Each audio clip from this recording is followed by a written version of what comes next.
It's time for the Legal Minute with Paul Harding from Martin Harding and Mazzotti Legal, 1-800-LAW-1010. Paul, good morning. Hey, good morning, guys. How are you? We're doing well. We're doing okay. Everybody's talking about Joyce Mitchell. Yeah, she certainly is all over the news, not only in our part of the world, but apparently all over the country. She's in a bunch of trouble.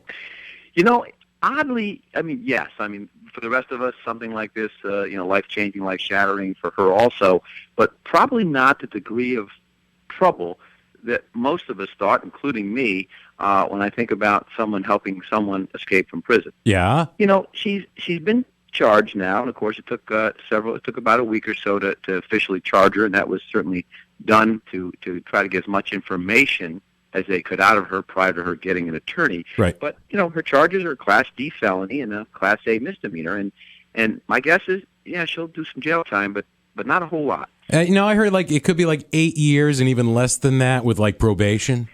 Yeah, I think the 8 is probably one of those things where they say, hey, if you get caught shoplifting, you go to jail for up to a year.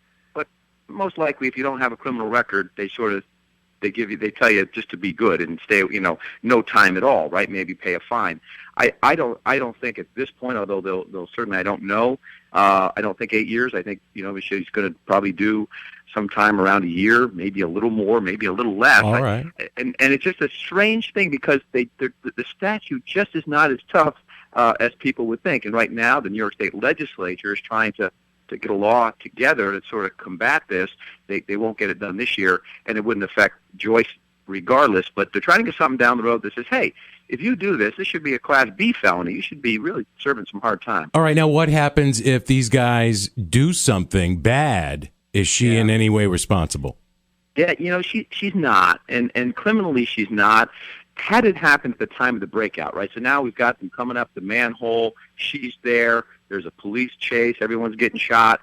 Similar to when your friends rob a bank and you're just waiting in the car, and all of a sudden you're getting the same sentence they're getting. You're like, wait, I was just in the car. I didn't, But now you're a real accomplice to that event. But now that all these days have passed, time has passed, and if they do something, outside of the breakout, meaning you can relate to the breakout, but not at the time of the breakout, she's not going to be held accountable for that. So, people have been talking, she'll be an accomplice to any crimes they do, and the short answer is not likely. Okay. As far as facing criminal charges, has she said too much? Well, strategically, the district attorney, Andrew Wiley, just sort of said, hey, we're not going to charge her, because once you charge her, of course, you have the Fifth Amendment right against self-incrimination. She would have a lawyer assigned to her and may get no information. So They were just having conversations with her. Did she say too much? I think everything she talked about is, number one, was going to come out at some point. Mm-hmm. Could she have held back and said, hey, I'll tell you where they're going to go, but you got to cut me a deal? Maybe. But I think she's just pretty confused, and I think probably inherently not an evil person we're talking about here. We're talking about someone who sort of got caught up in some of this drama, and so she's not someone who I don't think is a danger to society. I think she's in big trouble and she shouldn't be working the prison system, but probably not too diabolical. Paul, thanks for taking, first of all, a little extra time with us this week to talk about this. Everybody's talking about around here, obviously. Everybody's mind. Good luck. Thank you, Paul. Hopefully we'll have good news by the time we talk to you next week. Yeah. Paul Harding from Martin Harding and Mazzotti, 1-800-LAW-1010. Paul, we'll talk to you next week. Good stuff. Thanks, guys.